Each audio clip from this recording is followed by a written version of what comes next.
परमेश्वर का वचन के बाद क्या बताता है कि जो तुम्हें सामर्थ देता है उसमें तुम कुछ भी कर सकते हो। अगर परमेश्वर के ऊपर आपका विश्वास है, बिलीव है, आप कुछ भी कर सकते हैं। आप बड़ी बड़ी रिपोर्ट्स को चेंज कर सकते हैं यीशु मसीह के सामर्थी नाम में, अगर आप प्रभु के ऊपर विश्वास करते हैं। हालेलुया।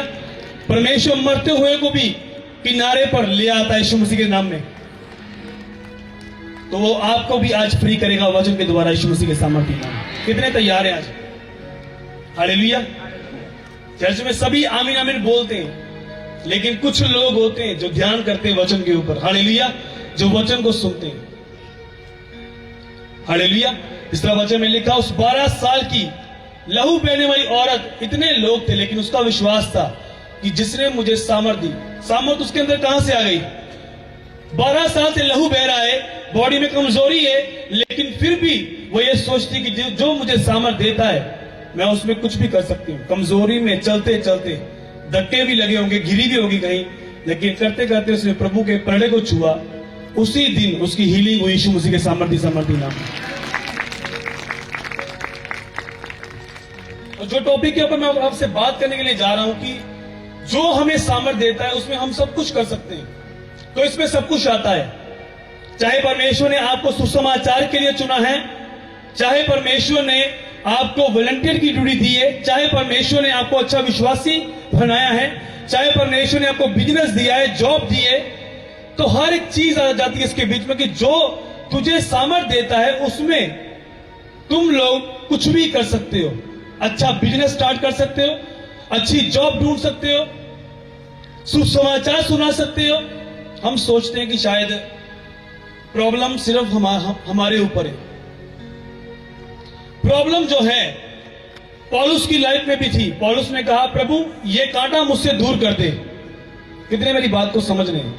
अब कांटा पता नहीं है कौन सा कांटा था, वो बीमारी का हो सकता है, परेशानी का हो सकता है, कुछ ना कुछ तो होगा। लिखा नहीं है वहां पर, लेकिन हम उतना बोलेंगे जितना वचन में लिखा। हालेलुया। प्रभु ने कहा, मेरा अनुग्रह तेरे लिए काफी है। कितने समझ रहे हैं? तो वही पौलुस बोलता है, जो मुझे सामर्थ देता है उसमें मैं सब कुछ कर सकता हूं। 3 बार उसने परमेश्वर से विनती की कि प्रभु ये कांटा मुझसे दूर कर दे। आप भी कई बार प्रार्थना करते हैं, प्रभु ये बीमारी मेरी लाइफ में नहीं जा रही, तूने मुझे कर्जों से आजाद कर दिया, बीमारी से तो आजाद कर दिया, लेकिन ये प्रॉब्लम क्यों नहीं जा रही?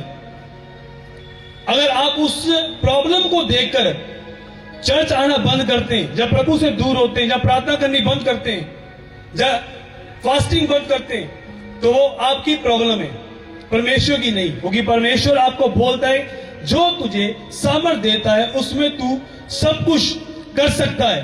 अगर आपको पता है प्रभु ने आपको बिजनेस दिया, गाड़ी दी, बंगला दिया, हर एक चीज दी, अगर एक प्रॉब्लम आपकी जिंदगी में से नहीं गई तो उसका कारण है प्रभु ये चाहता है कि आप उसके और नजदीक आए और परमेश्वर अपने प्लान को आपकी जिंदगियों में पूरा करे। यीशु मसीह के सामर्थी नाम। अगर आमीन ऊंचा लंबा। अगर पौलुस बोलता है कि ये प्रॉब्लम क्यों नहीं जा रही, मैं 10 साल से चर्च में आ रहा हूं, लोगों के क्वेश्चन है, 5 साल से चर्च में आ रहा हूं, हाँ प्रभु ने ये ब्लेस कर दिया, लेकिन ये प्रॉब्लम नहीं गई। वो क्यों नहीं गई? क्योंकि आपका विश्वास कम है। आप लोग सोचते हैं जो चेले लोग थे उनकी जिंदगी में प्रॉब्लम नहीं आई। मैं पढ़ रहा था हिस्ट्री को, एक व्यक्ति का नाम है यहां पर, रोमन साम्राज्य का एक व्यक्ति था, जूलियस सीजर। यूट्यूब के ऊपर भी इसकी स्टडी होगी, आप देख सकते हैं। जूलियस सीजर जो रोम साम्राज्य का एक राजा था, उसको मिर्गी पड़ती थी। हालेलुया। लेकिन ये मिर्गी जो थी उसको पीछे की ओर नहीं धकेल पाई, क्योंकि उसने उस मिर्गी के ऊपर काबू कर लिया। काबू किसी तरह से किया होगा, उसने कुछ अपने माइंड को सेट किया होगा कि मैंने इस मिर्गी के दौरे से आजाद होना है और इस पूरे रोम साम्राज्य में अपना नाम स्थापित करना है। तो उसके साथ वैसा ही हुआ यीशु मसीह के सामर्थी नाम में।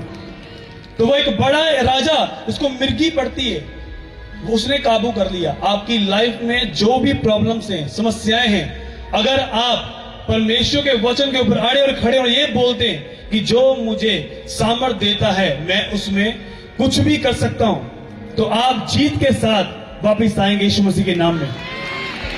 एक वचन हम खोलेंगे, हम देखेंगे कि किस तरह से परमेश्वर ने एक अपने दास से बात की। निर्गमन की पुस्तक 4:1।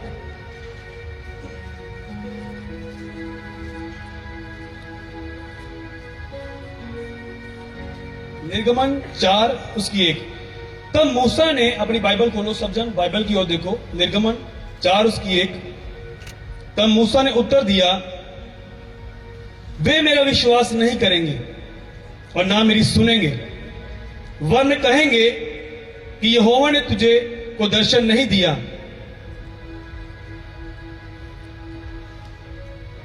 सब जन बोले हालेलुया। कितनों को समझ आ रही है? इससे पहले जो हमने 4:1 पढ़ी है, हम यही देखेंगे कि परमेश्वर ने उसे क्या कहा था और क्या उसको करने के लिए बोला परमेश्वर ने। हम पढ़ेंगे निर्गमन 3:9 से पढ़ेंगे हम। इसलिए अब सुन, इस्राएलियों की चिल्लाहट मुझे सुनाई पड़ी है और मिस्रियों का उन पर अंधेर करना भी मुझे दिखाई पड़ा है। इसलिए आ, मैं तुझे फिरौन के पास भेजता हूं कि तू मेरी इस्राएली प्रजा को मिस्र से निकाल ले आए। परंतु मूसा ने परमेश्वर से कहा, मैं कौन हूं जो फिरौन के पास जाऊं और इस्राएलियों को मिस्र से निकाल ले आऊं? उसने कहा, निश्चय मैं तेरे संग रहूंगा। इस बात का तेरा भेजने वाला मैं हूं। तेरे लिए ये चिन्ह होगा, जब तू उन लोगों को मिस्र से निकाल चुके, तब तू इसी पहाड़ पर परमेश्वर की उपासना करोगे। 13 आयत में लिखा, मूसा ने परमेश्वर से कहा, जब मैं इस्राएलियों के पास जाकर उनसे कहूं, तुम्हारे पितरों के परमेश्वर ने मुझे तुम्हारे पास भेजा है, तब यदि वह मुझसे पूछे उसका क्या नाम है। कितनों को समझ आ रही है बात? परमेश्वर ने मूसा से बात की कि मैं तुझे इस्तेमाल करता हूं, तुझे यूज करता हूं कि तू जा और इस्राएली कौम को आजाद कर जाकर। लेकिन मूसा बार बार क्वेश्चन कर रहा है कि मैं कौन हूं, तू मुझे किस तरह इस्तेमाल कर सकता है। कितने मेरी बात को समझ रहे हैं? अगर आप सोचें, अगर आप पूरी बाइबल को रीड करें, निर्गमन को, तो मूसा मिस्र में ही जन्मा पड़ा था। सारे नियम, सारी विधियां उसे पता थी, लेकिन उसे यह नहीं पता था कि परमेश्वर जो धर्म का काम मुझे करने के लिए बोल रहा है, वो उसकी समझ से परे था। क्यों? क्योंकि उसको पता नहीं था कि वो अपनी ओर देख रहा था, मैं तो एक आम मामूली सा इंसान हूं, भेड़े चार रहा हूं, और यहोवा मुझसे बात कर रहा है कि जाकर इस्राएली कौम को आजाद कर। लेकिन आगे क्या लिखा? फिर से वो बोलता है परमेश्वर के सामने। अब हम पढ़ेंगे फिर से 4:1 को। तब मूसा ने उत्तर दिया, वे मेरा विश्वास नहीं करेंगे, ना मेरी सुनेंगे, वरन कहेंगे यहोवा ने तुझको दर्शन नहीं दिया। 2 में लिखा, यहोवा ने उससे कहा, तेरे हाथ में क्या है? वे बोला, लाठी। उसने कहा, उसे भूमि पर डाल दे। जब उसने उसे भूमि पर डाला, तब वे सर्प बन गई और मूसा उसके सामने से भागा। तब यहोवा ने मूसा से कहा, हाथ बढ़ाकर उसकी पूंछ पकड़ ले, ताकि वे लोग विश्वास करें कि तुम्हारे पितरों के परमेश्वर अर्थात इब्राहिम के परमेश्वर, इसहाक के परमेश्वर, याकूब के परमेश्वर यहोवा ने तुझको दर्शन दिया है। जब उसने हाथ बढ़ाकर उसको पकड़ा, तब उसके हाथ में लाठी बन गई। सब जन बोले आमीन। अब आपको समझ क्या आई? प्रभु ने उससे बात की कि जा, छुड़ा जाकर मेरे लोग। मूसा बार बार क्वेश्चन कर रहा है, मैं कैसे करूंगा, किस तरह से होगा। आपकी लाइफ में भी जब आप प्रभु में आते हैं, क्वेश्चन होते हैं, मैं किस तरह से इस बीमारी से बाहर आऊंगा, मैं किस तरह से आजाद होऊंगा, मैं किस तरह से गरीबी से फ्री होऊंगा, किस तरह बाजपन मेरी जिंदगी से जाएगा, किस तरह शराब मेरी जिंदगी से जाएंगे। लेकिन परमेश्वर आपको देख रहा है और एक काम दे रहा है कि तू जा सिर्फ। और मूसा ने, वो परमेश्वर ने क्या कहा कि ये तेरे हाथ में क्या है? की सी हथ विच लाठी। लाठी दे विच कोई ताकत सी? लाठी दे विच कोई ताकत सी नहीं। प्रभु ने सिर्फ एक चिन्ह दिता कि लाठी दे भी मैं इस्तेमाल कर सकता। जो तेनू भेज रहा है वो तेनू सामर्थ भी देगा इस्राएली कौम नू फ्री करन दे लई, छुड़ाउण दे लई। यीशु मसीह सामर्थी ना दे विच।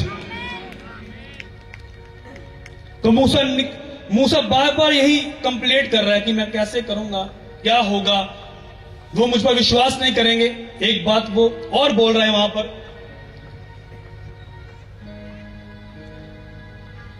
अगर हम 10 को पढ़ें, निर्गमन 4:10, मूसा ने यहोवा से कहा, हे मेरे प्रभु, बोलने में निपुण नहीं, ना तो पहले था और ना जब से तू अपने दास से बातें करने लगा। मैं तो मुंह और जीभ का बद्दा हूं। यहोवा ने उससे कहा, मनुष्य का मुंह किसने बनाया है? सब जन बोले आमीन।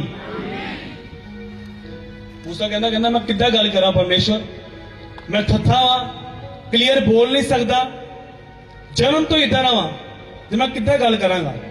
लेकिन बाइबल में क्या लिखा है? जो तुझे सामर्थ देता है उसमें तुम कुछ भी कर सकते हो। यीशु मसीह के सामर्थ्य नाम में अगर आमीन उचल लंबा। कौन भेज रहा है नू? परमेश्वर। परमेश्वर भेज रहा है आपको। प्रभु ने चुना है।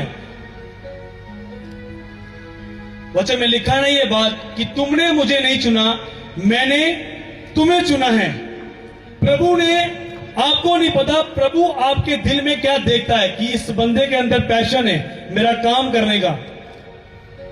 आप देखते हैं कि मैं कर सकता यार, मैं काम करेगा परमेश्वर का, मैं किदा से बीमारी तो बाहर आ सकता। मेरी तो बीमारी बढ़ती जा रही है, मेरी रिपोर्ट से भी डॉक्टर ने कह रहा सोली है।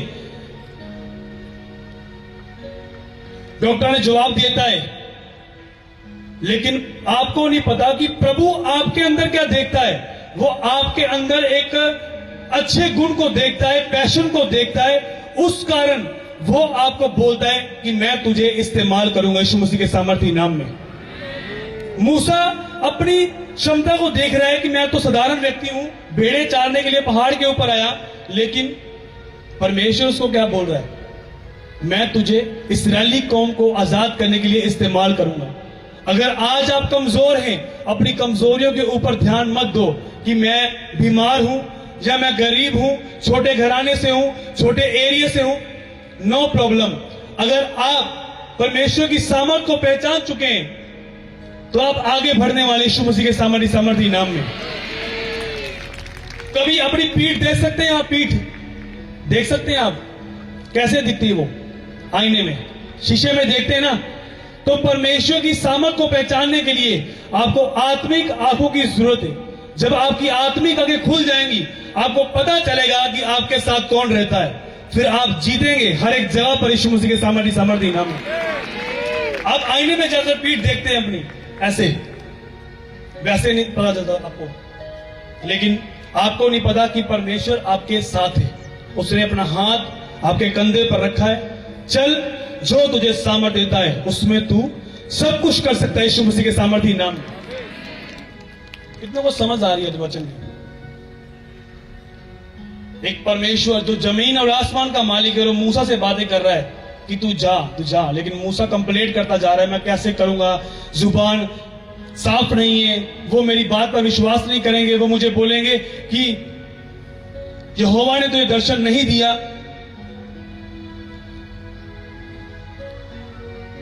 कितने समझ रहे हैं आज वचनों को?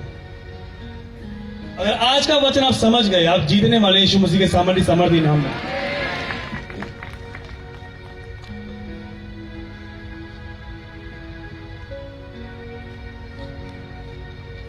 अपनी आंखें बंद करो, बोलो परमेश्वर तेरा वचन मुझे समझ में आए, मैं आज इस वचन को ग्रहण कर सकूं। प्रभु यीशु के नाम में मांगते सब जन बोले आमीन। अगर आप अपनी कमजोरी को देखकर यह सोचे कि मेरी लातें नहीं चल रही थी, मैं चर्च नहीं जाना। अगर आप देखें एक ऐसा प्रीचर है जिसका नाम निक है, जो बचपन से ही उसकी टांगे जो हैं सिर्फ पांव ही है, सिर्फ टांगे ही नहीं है। जितने आपके पांव हैं इतने उसके यहां पर इस जगह पर लगे हुए हैं सिर्फ पांव, ये टांगे नहीं है ये बड़ी।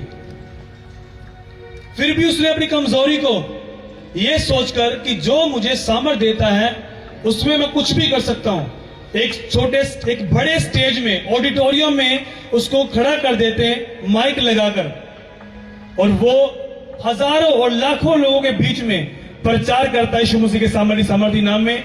ये नहीं देखता कि मेरी टांगे नहीं है। क्या परमेश्वर उसकी टांगे नहीं बढ़ा सकता? अगर परमेश्वर रिपोर्ट चेंज कर सकता है, लंगड़े चला सकता है, क्या उसकी टांगे बढ़ नहीं सकती आगे? कितने मेरी बात को समझ लें। परमेश्वर ने उसे इसलिए रखा है ताकि आप लोग सीखें और समझें। इसलिए पौलुस ने यह बात की, जब मैं निर्बल होता हूं, जब मैं कमजोर होता हूं, तभी ही मैं सामर्थ्य होता हूं। यीशु मसीह के सामर्थ्य नाम में आपकी लाइफ में पावर तभी आती है जब आप कमजोरियों में खड़े रहते हैं। कई लोग पावर मांगते हैं परमेश्वर को, प्रभु मुझे सामर्थ्य दे, अभिषेक दे, लेकिन परेशानियों को झेलना नहीं चाहते, वो प्रॉब्लम को, प्रेशर को झेलना नहीं चाहते। लेकिन पौलुस बोलता है परमेश्वर का दास, जब जब मैं निर्बल होता हूं, जब आपकी लाइफ में अगर दुख नहीं आया आप सुख नहीं दे सकते। जब तक दुख नहीं आया आप रियल क्रिश्चियन नहीं है। क्योंकि खुशी में तो हम सब थैंक्स करते हैं परमेश्वर का, लेकिन दुख में कौन थैंक्स करता है ये परमेश्वर देखता है। अगर आप दुख में रहकर भी आप ये बोलते कर्जे में, घर में खाना नहीं है। आपने सुनी टेस्टिमनी उस भाई की कि सब्जी बेचता था, वो सब्जी बिकती नहीं थी, उसका रोना बताता है कि वो कितना प्रॉब्लम में होगा। लेकिन उसने विश्वास के साथ वो चर्च में आया, घोषणाओं को रिसीव किया, अपने परमेश्वर को विश्वास रखा, उस परमेश्वर ने उसे योग्य खड़ा कर दिया इस जगह पर फिर से, ताकि वो परमेश्वर की महिमा करे यीशु मसीह के नाम। उस शर्मिंदगी को उसकी लाइफ से खत्म कर दिया।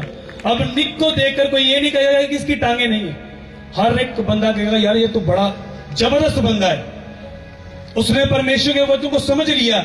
ये नहीं कहा, अगर वो बोलता कि मेरी टांगे नहीं है, मैं कुछ कर नहीं सकता, वो सारा कुछ करता है, ब्रश भी करता है, वॉशरूम भी जाता है, गेम्स भी खेलता है, जो सब आप करते हैं। तो उसने इस वचन को अपने लिए लिया पर्सनली कि जो मुझे सामर्थ देता है उसमें मैं सब कुछ कर सकता हूं।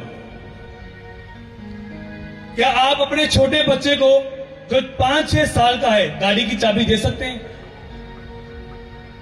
दे सकते हो? नहीं, क्योंकि आपको पता है कि अभी ये योग्य नहीं है।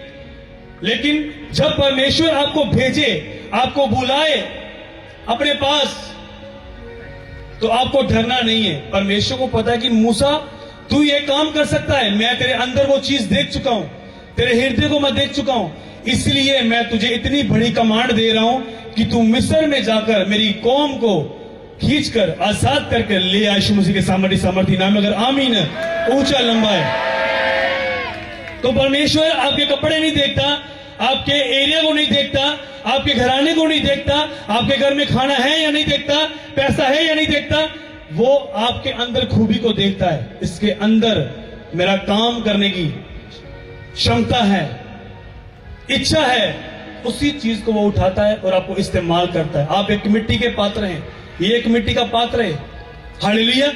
तो वो मिट्टी के पात्रों को इस्तेमाल करता है अपनी सामर्थ्य देकर कि मैं खड़ा करके इन्हें यूज करूं लोगों के बीच में यीशु मसीह के सामर्थ्य नाम में। कितने समझ रहे हैं आज वचन को? तो परमेश्वर, अगर आप अपने बच्चों को जो 5-6 साल के हैं उनको चाबी नहीं देते, तो परमेश्वर भी ऐसे नहीं देता। अगर प्रभु ने आपको बुलाया है, आज आपने तौबा कर ली है, बपतिस्मा ले लिया है, आप चर्च में आ रहे हैं, लेकिन आप फिर भी रो रहे हैं, प्रभु कैसे होगा, मेरी पूरी फैमिली कैसे बचाई जाएगी? प्रभु ने कहा तू बच, तेरा घराना बचाया जाएगा। अगर आप वचनों को डिक्लेयर करते हैं, जो मुझे सामर्थ देता है, अगर परमेश्वर मूसा को सामर्थ देता है पूरी इस्राएली कौम को बचाने के लिए, तो क्या वो मुझे सामर्थ नहीं देगा मेरी फैमिली को बचाने के लिए? अगर वो मूसा को दे सकता है पावर, तो उसने आपको भी पावर